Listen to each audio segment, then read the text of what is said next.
Bonjour à tous et bienvenue sur la chaîne Booksenaria. Donc, bonjour à tous, j'espère que tout le monde va bien, que votre semaine se passe bien, que vous faites des bonnes lectures. Et puis pour ceux qui sont en panne de lecture, j'espère que vous en sortirez bientôt.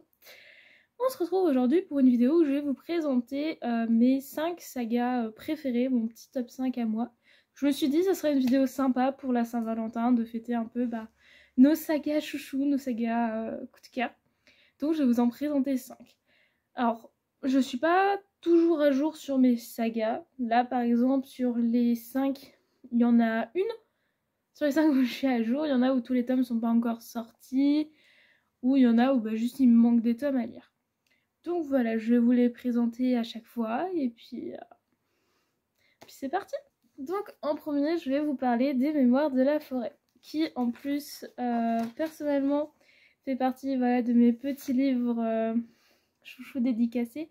J'ai eu l'honneur de rencontrer l'auteur quand il est passé dans ma ville à l'honneur de la sortie du tome 2. Où en fait j'ai acheté le tome 1 et 2 directement. Il est adorable, c'est vraiment une très très belle personne, très solaire, très souriant. Donc voilà, c'est vraiment une très belle personne. Et du coup, j'ai fini le tome 1 il y a deux semaines maintenant, je crois à peu près. Et je vais lire le tome 2 bientôt, il est juste... je vais y arriver, juste là. Qui est dédicacé aussi du coup. Donc je vais lire le tome 2 et il faudra juste que je m'achète le tome 3 en attendant le dernier tome. Donc là, en fait, cette saga, j'ai vraiment eu un beau coup de cœur dessus. Parce que c'est une saga qui est très douce, très belle et émouvante aussi. Là, dans le premier tome, on va suivre Archibald de Renard. Et donc là, c'est pas le deuxième personnage qu'on suit, mais un autre personnage très important du récit. Mais on va suivre Archibald et Ferdinand Taupe. Ferdinand Taupe, en fait, est atteint de la maladie d'oubli-tout. Donc, en termes de comparaison, je crois que ça correspond à la maladie d'Alzheimer, qui est la maladie qui mange les souvenirs, en fait, qui fait qu'on perd nos souvenirs, on ne se souvient plus qui sont nos amis, à quel endroit on va. Et ça devient de plus en plus important avec le temps. Et là, justement, voilà, Ferdinand est atteint de cette maladie-là. Et on va le suivre avec son ami dans une quête au souvenir, tout simplement. C'était un moment très beau, très doux, très... Vraiment, on sent qu'on est un peu dans une sorte de câlin guimauve, mais qui fait un peu mal. Parce que on pleure sur ce roman. Et je sais qu'on pleure souvent sur la saga en elle-même. Mais voilà, moi j'ai complètement dévoré le tome parce qu'il fait 300 pages, je crois, à peu près. Je l'ai dévoré en une soirée. Mais j'ai passé un très très bon moment avec.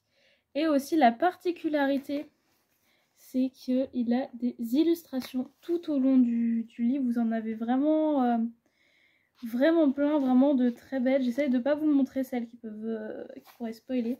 Mais voilà, vous avez des fois des grandes pages comme ça, vous avez des fois des toutes petites illustrations. Mais je trouve qu'elles sont magnifiques et qu'elles apportent vraiment quelque chose à l'histoire. Enfin, c'est... Voilà, j'ai un très très gros coup de cœur dessus. Et j'ai qu'une envie, c'est de lire toute la saga en fait.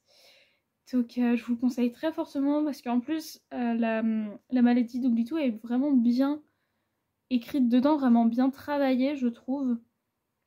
Tout au long de l'histoire, même avec la fin. On a même une petite partie à la fin un peu de comment est-ce qu'on vit avec une personne qui a cette maladie-là. Comment est-ce qu'on fait en fait de manière quotidienne, comment on peut vivre avec ça. Et on va traiter un autre thème dont je ne parlerai pas parce que celui-ci n'est pas du tout évoqué dans le résumé comparé à l'oubli-tout qui est vraiment dans le résumé et au début de l'histoire. Il y a un autre thème qu'on va aborder, un autre thème assez dur, mais que j'ai trouvé pareil, très bien, vraiment bien écrit, bien mené.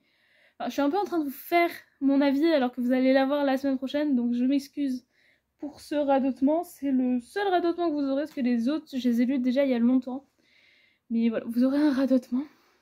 Mais le deuxième thème, c'est pareil, je l'ai vraiment trouvé bien amené, bien travaillé, bien pour nous toucher aussi. Enfin, vraiment, c'est vraiment une lecture qui te laisse pas comme avant et qui vraiment te donne juste envie de retourner avec eux et de découvrir encore de nouvelles choses, de nouvelles émotions, des nouveaux personnages. Donc je vous la conseille fortement. Enfin, toutes ces sagas-là, je vous les conseille de toute façon, comme c'est mes chouchous. Mais celle-là, je trouve elle apporte vraiment quelque chose en plus, donc je vous la conseille fortement. On change complètement de registre sur Belladonna. Donc j'ai la version de chez De Saxus qui est en relié, et vous pouvez apercevoir juste là, voilà, juste là la version Fairyloot, et je devrais recevoir le tome 2 de la version Fairyloot aujourd'hui ou demain, donc un petit cadeau pour moi-même. Et il faut que j'achète le tome 2 pareil en français. J'ai un petit souci avec mes sagas de les acheter un peu en double quand je les aime. Donc déjà en termes d'objets livres, parce que c'est toujours important de les notifier, le relié avait vraiment un très beau travail dessus, avec un peu des citations de l'histoire. Donc Belladonna, on va être un peu sur un roman de fantasy fantastique. Je sais plus trop la barrière. Je pense que c'est plus du fantastique parce qu'on est un peu dans notre monde, mais il y a des choses qui se passent dans notre monde. Je pense qu'on est plus sur du fantastique thriller avec une part de romance. On va suivre donc notre jeune femme Signa, donc qu'on voit pas trop là, mais on va suivre donc Signa qui en fait découvre que depuis toute petite elle a un lien assez étrange avec la mort. En fait, elle ne meurt pas. Elle a beau tenter la mort, elle a beau la frôler, elle ne meurt pas. Elle ne succombe jamais à la mort, elle reste toujours en vie, mais par contre les gens autour d'elle meurent. Ce qui est un petit peu perturbant. Donc elle a en horreur l'ange de la mort, et en fait elle ne comprend pas pourquoi elle ne peut pas mourir, mais que les gens autour d'elle meurent.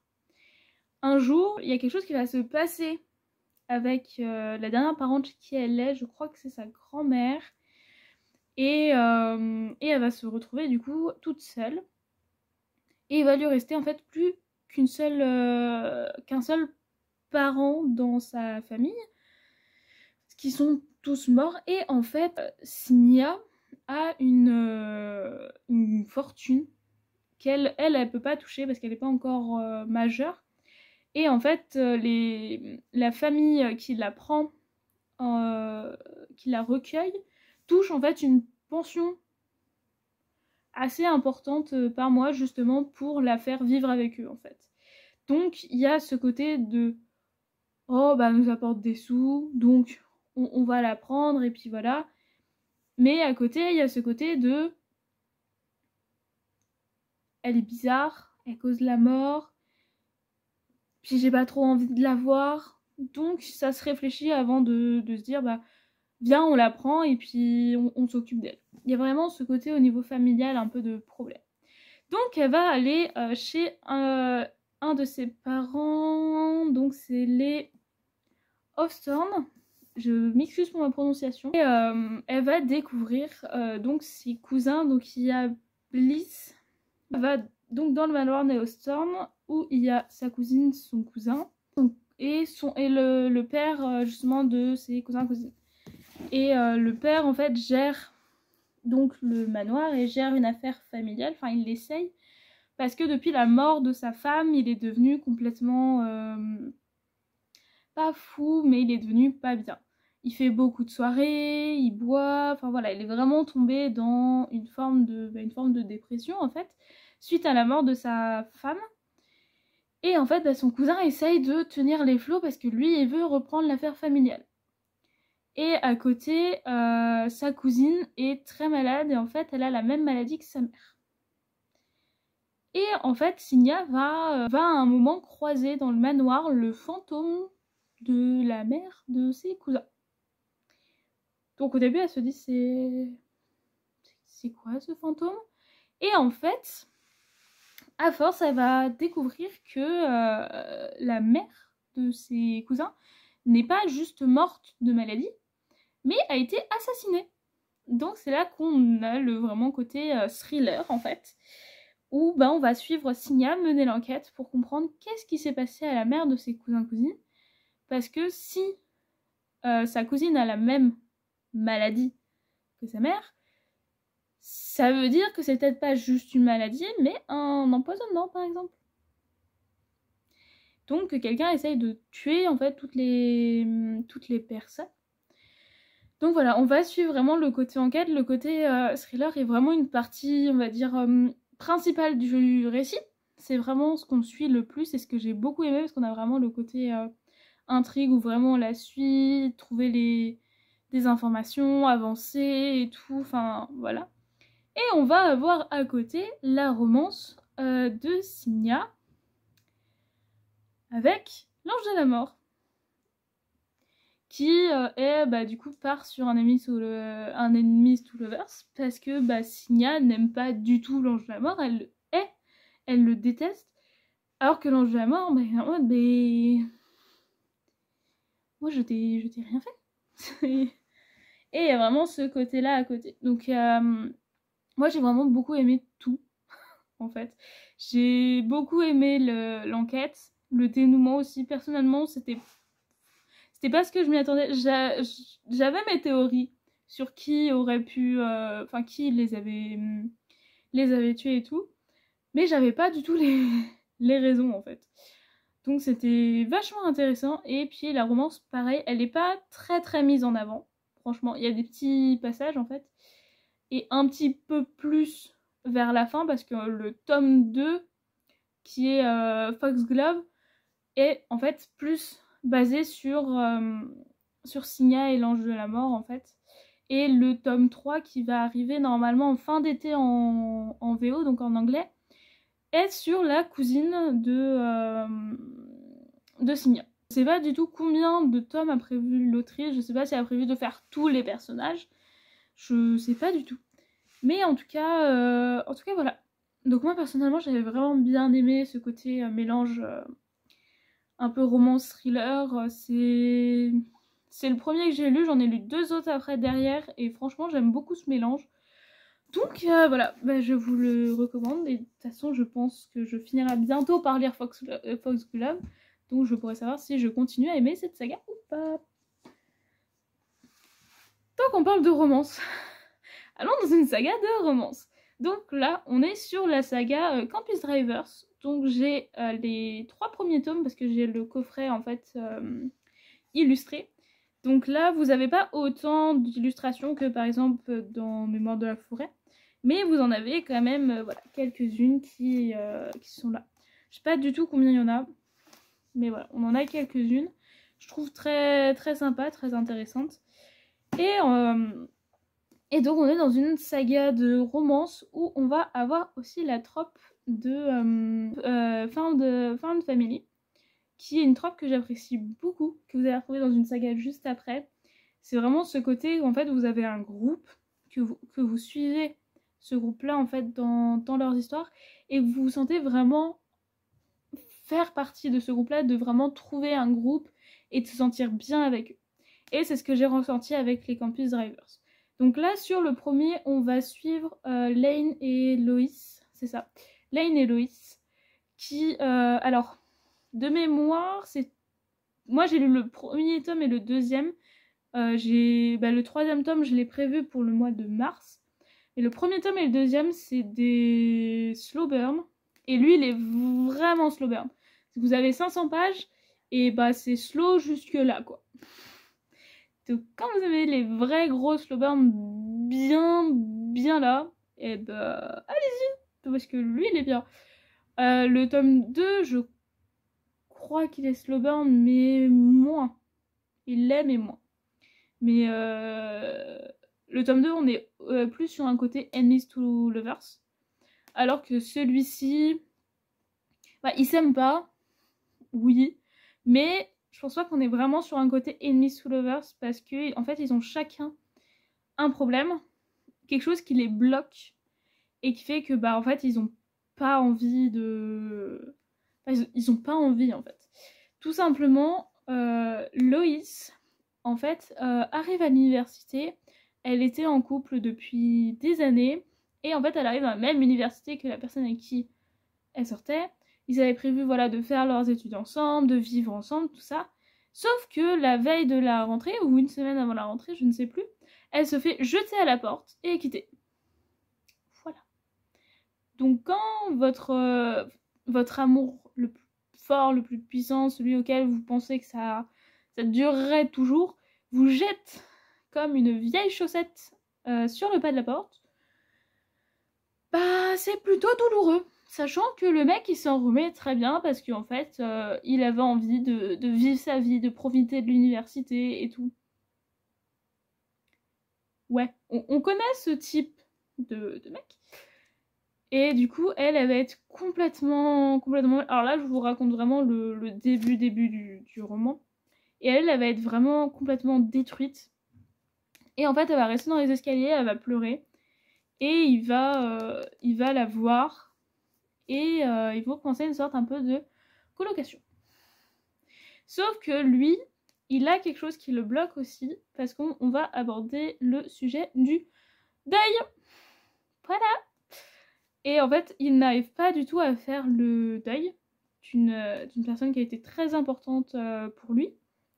Et ça le bloque complètement sur tout, sur ses émotions, sur tout. Donc voilà, vous sentez que c'est bien rigolo comme histoire, quoi. Mais en vrai, j'ai trouvé ça vraiment intéressant parce que les thèmes abordés sont vraiment intéressants parce que pour elle, du coup, on va vraiment suivre un côté de reconstruction, d'acceptation et d'avancer, en fait, de vraiment se relever et tout. Et lui, vraiment, le côté du travail sur soi, sur le deuil, sur vivre avec. Enfin, j'ai vraiment beaucoup aimé ça. Avec le côté un peu de romance à côté. Et puis le groupe d'amis. Je les adore. Ils sont géniaux. Vraiment, quand j'ai dévoré ce livre aussi, vraiment très très addictif. Je l'ai commencé, je pouvais plus le lâcher, donc je crois que je l'ai fini en 24 heures, quelque chose comme ça. Mais c'était vraiment incroyable, c'était vraiment... On avait envie de rester avec eux, de faire encore plein de conneries, de faire encore plein de soirées, C'est vraiment incroyable. Donc... Franchement, si vous voulez passer un bon moment avec une bonne romance et tout, enfin, avec des bons thèmes aussi abordés, hein, parce que là, on est sur de la relation saine, hein, aussi, parce que du coup, ils vont travailler chacun sur soi avant de se lancer sur quelque chose. Donc c'est aussi génial, quoi. Parce que je me rends compte maintenant que j'aime beaucoup plus les romances qui sont vraiment à base saine que des romances... sont plutôt à base compliquée ou toxique. Alors que c'est les relations encore un peu toxiques, je sais que ça plaît encore assez bien. Mais franchement, moi, je passe un peu mon tour, à force. Je préfère vraiment une relation qui est vraiment sur de bonnes bases, avec des bons thèmes et tout. Donc, voilà. Donc on parlait de tropes de Found Family. Et bah la nuit où les étoiles se sont éteintes. Donc j'ai le collector et j'ai le brochet. Et j'ai prévu d'avoir toujours tous les brochets et tous les collecteurs. Ouais. Parce qu'en fait j'annote juste tous mes brochets. Et comme ça du coup mes collecteurs restent... voilà. Donc je vous... Juste... Voilà, je vous montre un petit peu. Donc avec voilà notre petit groupe. J'ai très hâte qu'ils annoncent le collecteur du tome 2. Parce que j'ai très hâte de savoir ce qu'ils vont faire pour les end papers. Voilà. Donc, en plus, je viens de finir il n'y a pas longtemps le tome 2, donc je vais pas trop vous parler du tome 2, parce que pareil, bah, vous l'aurez dans l'update de la semaine prochaine. Voilà, c'est la vidéo de la semaine prochaine, c'est l'update de janvier. Et en fait, la nuit où les étoiles se sont éteintes, on est sur du contemporain, tout simplement. Donc on est sur du contemporain où vous allez pleurer, donc prévoyez un tonneau de mouchoirs. franchement un bon gros paquet de mouchoirs. Franchement, vous avez pleuré, il est dur. Donc faites attention aux trigger warnings. De toute façon, elles font aussi une prévention à chaque fois au début du roman où elles disent, donc là pour Finn, je crois que c'est des étoiles au début des chapitres, c'est ça. Pour Finn, c'est des étoiles, de toute façon, oui, c'est les noms des titres à chaque fois. Pour celui de Nate, c'est des soleils. Je sais que celui de Jagger, c'est des croix, comme il est chrétien. Enfin, catholique. Je vais pas m'aventurer trop sur ce chemin-là. Mais voilà, à chaque fois, ils ont un symbole sur les chapitres. Et quand c'est noir, c'est que vous allez aborder des sujets sensibles. Donc c'est-à-dire que vous pouvez vous préparer quand vous voyez que là, vous allez avoir un chapitre qui va forcément traiter d'un des trigger warnings qui sont au début. Parce qu'elle les liste aussi. Hop, j'essaie de vous montrer la page. Voilà. Donc en fait, elles font toujours une petite page de présentation où elles vous listent tous les thèmes qui sont... Enfin, tous les trigger warnings, et elles vous disent, voilà, on met une étoile noire pour dire que dans tel chapitre, il y en a. Donc voilà. Moi, personnellement, du coup, j'ai tout lu. C'est pareil, lui, j'ai dû le lire en 2 ou 3 jours, parce que j'étais en vacances, et du coup, je faisais pas mal de choses aussi à côté. Mais je l'ai vraiment dévoré, j'ai beaucoup pleuré. Je suis un petit peu hypersensible sur les bords. Du coup, j'ai vraiment beaucoup pleuré, et je me suis beaucoup attachée au personnage. J'avoue que actuellement le personnage auquel je suis plus attachée c'est Nate.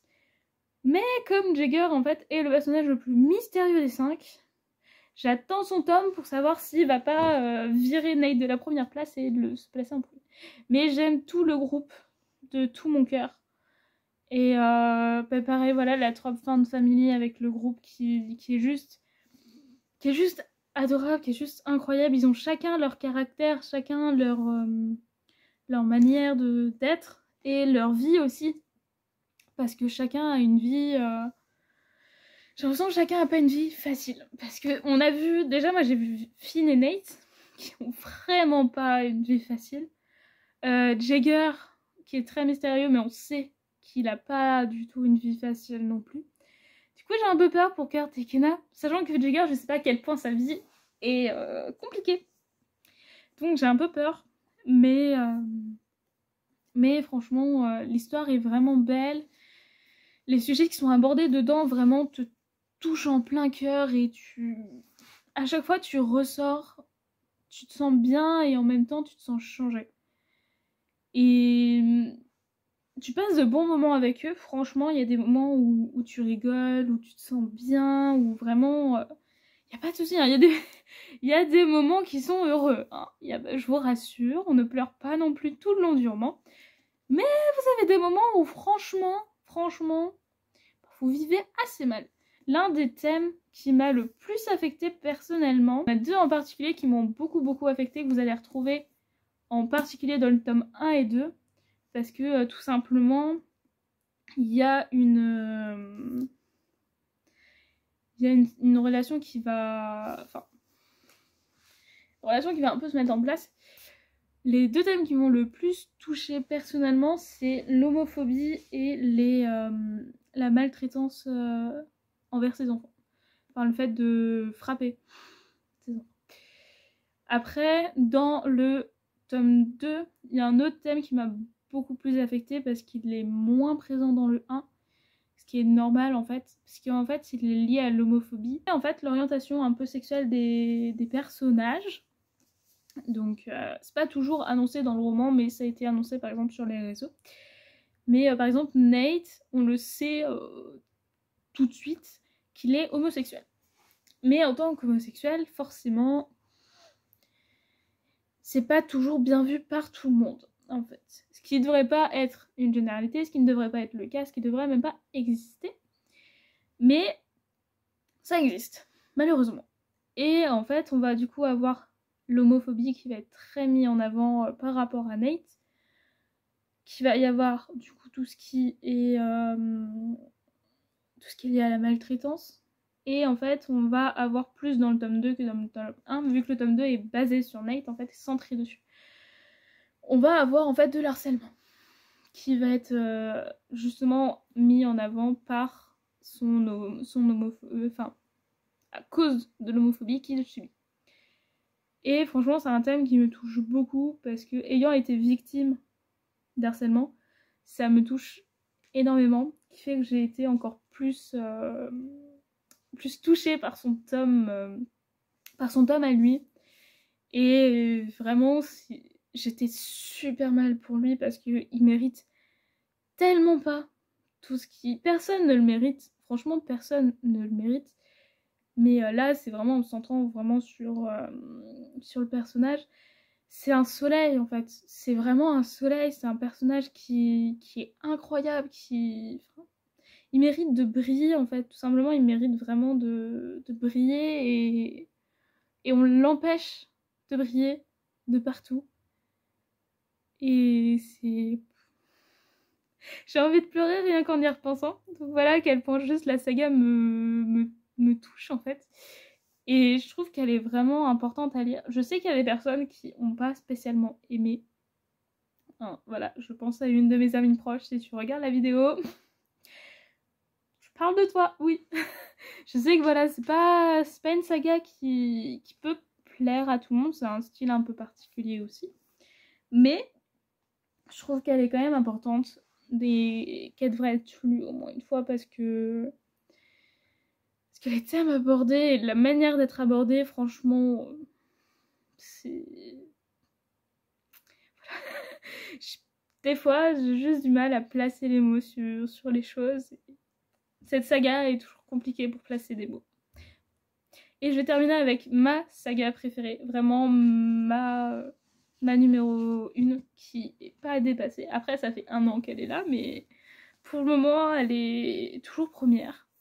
Et le tome 2 m'a confortée dans ce côté de préféré. On parlait de thèmes tristes, on parlait de mouchoirs. Bah là, je peux vous dire que vous pouvez prendre 2 tonnes de mouchoirs.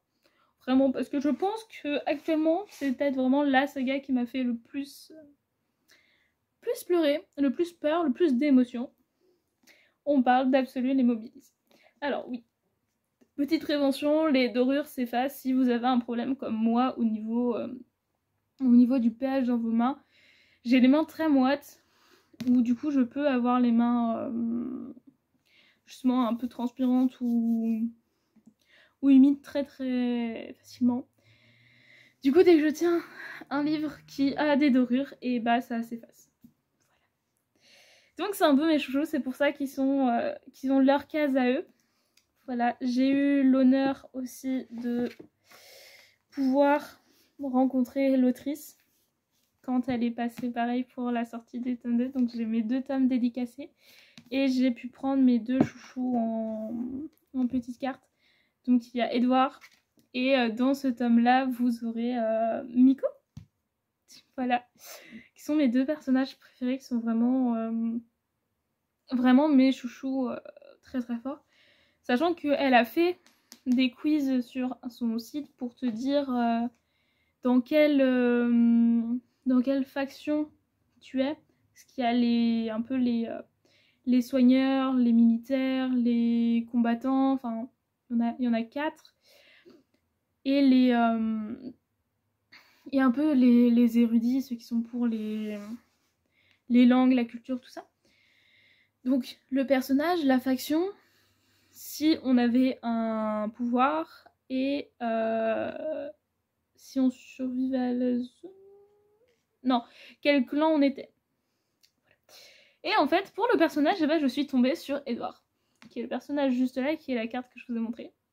Et pour le clan, je suis tombée sur le même clan que Edouard, qui est du coup ceux un peu voilà, des érudits, qui est les Memoria Eruditissimo. Si je mange des lettres, excusez-moi, parce que c'est avec du latin, tout simplement. Donc, cette saga, on est sur de la dystopie avec du fantastique. Donc là, on va avoir notre personnage principal qui est Prime. On a plusieurs principales... Enfin, vous allez avoir beaucoup de personnages en avant parce qu'on va être sur du point de vue multiple. Pour les personnes qui ont du mal avec les points de vue multiples, je préfère voilà, vous mettre au courant. Je sais plus combien on en a de différents. Je tiens entre 6 et 10. J'ai plus du tout le chiffre exact. Sachant que je crois que ça augmente dans le 2. Mais on n'attend pas les 40 points de vue. Je pense que vraiment le max ça doit être 10 ou quelque chose comme ça. Je crois que vraiment on n'attend pas les 10. Mais on a quand même du point de vue multiple, donc je sais que ça peut être bloquant pour certaines personnes. Moi personnellement ça ne me gêne pas du tout, au contraire, parce qu'on a vraiment l'impression de suivre les personnages. Et bah par exemple quand les personnages ils sont à différents endroits, et ben on peut suivre ce qui se passe un peu dans les différents endroits. Donc là par exemple je parle par rapport aux 2, où on suit les personnages dans différents endroits. Mais c'est pareil, je vous parlerai pas du 2, ce qui sera dans le date de la semaine prochaine. Donc je vais pas trop en parler. Puis en plus c'est une suite, donc je peux pas non plus trop en parler. Donc, Absolu, qu'est-ce que c'est? Nous allons avoir une zone assez dangereuse qui est fermée avec des murs, où réside une sorte de chose à l'intérieur. Donc, je vais vous montrer à quoi ressemble la chose. Voilà. Je pense que vous avez tous envie d'aller dans la zone quand vous savez qu'il y a ça dedans. Donc ceux qui sont en dehors de la zone ne savent pas ce qu'il y a dans la zone, bien sûr, parce que tout est fermé et on n'a pas de visuel dessus. Et en fait, tous les ans, il y a 100 mobilisés qui rentrent dans la zone. Leur but, c'est de tuer la chose. Donc on va suivre nos personnages qui vont être sélectionnés pour la zone et qui vont aller dans la zone. On va découvrir dans la zone, du coup, le côté fantastique, parce que on va découvrir qu'il y a des sortes de pouvoirs qui sont là. On va découvrir aussi des clans, comme ce que je vous parlais. On a plusieurs clans, je crois qu'on en a 4 en tout. Oui, il y a 3 clans prédominants, on va dire, et il y a les errants, ceux qui sont sans clan, en fait. Et en fait, voilà, on va suivre nos personnages dans leur aventure à travers la zone. Et comme toute bonne dystopie qui se respecte, les questions au niveau de la société. Parce que, qu'est-ce que c'est que cette chose? D'où elle vient? Pourquoi la société fait ça? Depuis longtemps, parce que là, on est sur la 20e génération. Donc ça fait, si je ne me trompe pas, c'est ça, c'est la 20e génération. C'est ça. C'est la 20e génération, donc ça fait un moment que ça dure. Puis on va quand même commencer à se poser pas mal de questions sur la société. Donc j'ai eu un très gros coup de cœur. Excusez-moi. Il faut savoir qu'à la base, je n'avais pas du tout entendu parler de ce livre. Vraiment, j'en ai pas du tout entendu parler. Puis un jour, je me suis baladée en librairie. Et en fait, je l'ai vu sur la table des sorties. Et pour les personnes que ça interpelle la couverture, c'est la même illustratrice qui a fait Dark Rise et Prince Captif. On est chez Big Bang. Ça peut interpeller. Il y a beaucoup de personnes en fait qui l'ont confondu avec le Prince Captif ou Dark Rise. Je sais plus lequel des deux. Mais il a beaucoup été confondu avec eux par sa couverture. Tout simplement, c'est la même... c'est la même dessinatrice. Donc c'est pour ça. Et en fait, voilà, je l'ai vu sur la table et je me suis dit, tiens, mais ça me parle. Et en fait, bah, c'était pas du tout le livre auquel je pensais. Du coup, j'ai regardé un peu le résumé, je me suis dit, mais ça a l'air incroyable en fait. Enfin, pourquoi j'en ai pas entendu parler? Faut savoir que je suis beaucoup tout ce qui est maison d'édition, je suis beaucoup de booktubeurs, booktubeuses, de chroniqueurs sur Insta, enfin voilà, je consomme énormément de contenu livresque. Donc je suis pas mal au courant de tout ce qui peut sortir et tout ce qui se dit en fait, enfin tous les livres mis en avant. Et lui, j'en avais pas du tout entendu parler. Et vraiment, je suis en mode, mais waouh, mais ça a l'air trop bien, pourquoi personne n'en parle? Donc j'ai acheté. Voilà. Et je l'ai lu très rapidement après, parce que je crois que j'ai peut-être dû le lire 1 ou 2 semaines après. Et j'ai eu un énorme coup de cœur dessus.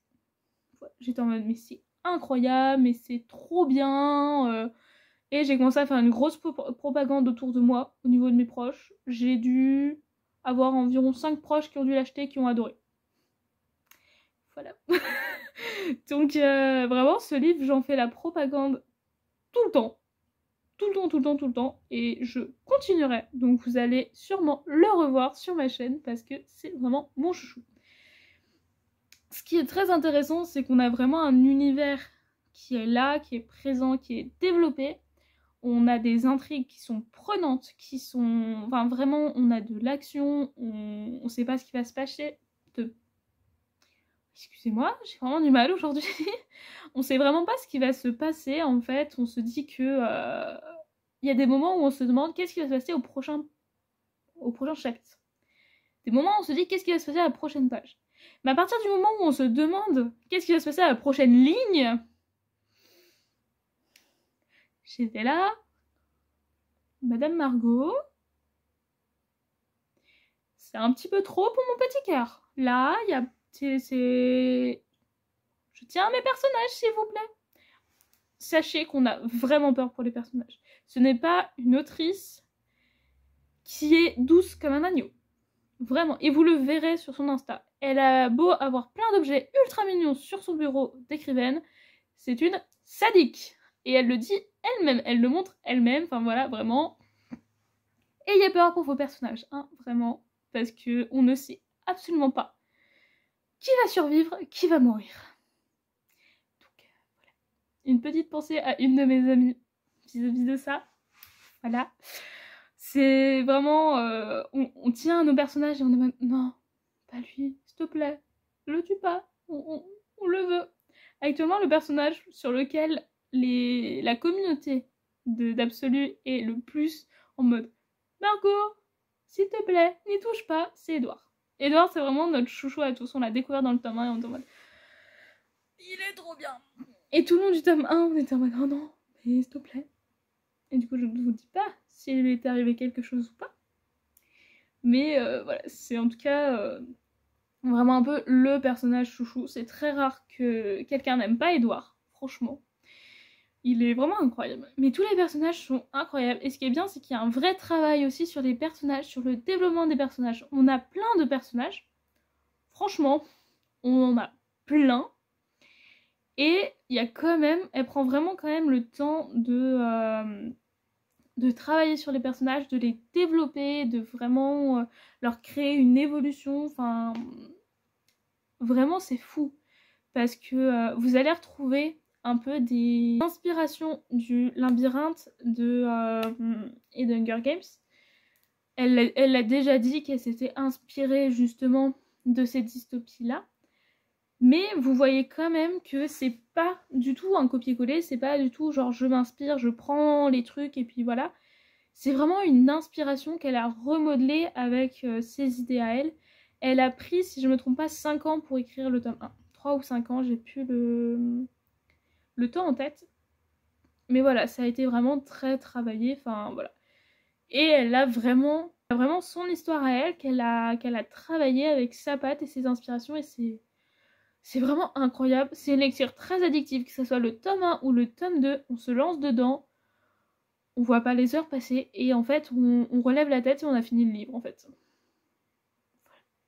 Et c'est à chaque fois c'est tout aussi génial. On a peur, on pleure, on s'énerve, il y a des petits moments où on se sent bien, mais sachez que ça dure pas longtemps. Généralement, quand il y a quelque chose de bien qui se passe derrière, et il y a quelque chose d'autre qui se passe. Franchement, il y a des moments où je ne pardonne pas à l'autrice, mais c'est pas grave. En plus, l'autrice est adorable. Du coup, je l'ai vue en dédicace. Elle est adorable. Franchement, c'est pareil, c'est une autrice qui est adorable. Mais par contre, qu'est-ce qu'elle est sadique dans ses livres. Mais on lui pardonne parce qu'elle fait des livres... J'ai très hâte de lire le 3. Il doit arriver à la rentrée de septembre. Normalement, si je me trompe pas en termes de date. Ça sera le tome final. Parce que du coup, j'ai fini le tome 2, qui est juste en haut.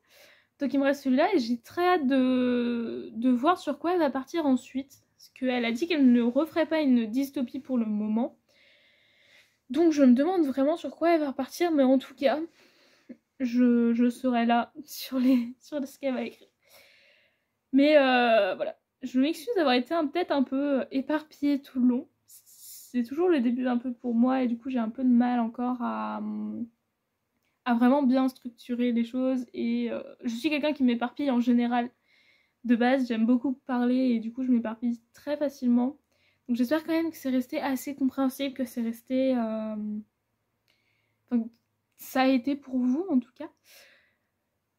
En tout cas voilà, mais un peu mon top 5 de mes chouchous actuels. Ça bougera peut-être parce que j'avais un doute sur la fille de la déesse de la lune, si je vous en parlais ou pas.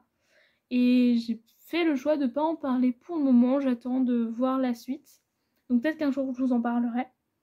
Je vous ferai d'autres vidéos comme ça de toute façon. Mais voilà un peu mon top 5 à moi. Je vous laisse me dire en commentaire ce que... si par exemple bah, ces livres-là aussi vous les avez lus, s'ils vous ont plu ou pas, s'ils font aussi partie de vos préférés ou au contraire bah non pas du tout. Et de me dire bah vous les vôtres en fait. Et s'ils sont en pâle aussi. S'ils sont en pâle comme ça on se motive et on les lit. Comme ça hop vous pourrez vous faire votre avis dessus. Et du coup, oui, voilà, je suis curieuse aussi que vous me fassiez votre top 5 à vous, ou votre top 3, comme vous le souhaitez, de vos sagas préférées. Que vous ayez lu que le tome 1, que vous soyez à jour, que vous ayez tout lu, c'est pas grave. Regardez, moi j'ai bien mis les Mémoires de la forêt alors que j'ai lu que le tome 1. Vous pouvez mettre une saga où vous avez lu le tome 1 et vous savez que c'est un coup de cœur, c'est vos choux. Et en plus, ça peut toujours bouger. Hein. C'est un top 5, ça bouge tout le temps. Donc voilà, n'hésitez pas, si même vous voulez juste me donner les titres, il n'y a pas de souci. Si vous voulez en parler, me parler un peu de chaque titre, avec plaisir, ça me fera découvrir de nouveaux livres. Ou peut-être que certains sont dans ma palle et ça me les fera sortir. Donc voilà. En tout cas, je vous souhaite une bonne Saint-Valentin. Je vous souhaite une bonne semaine. Et puis on se dit à mercredi prochain à 18h pour la vidéo update de janvier. Salut!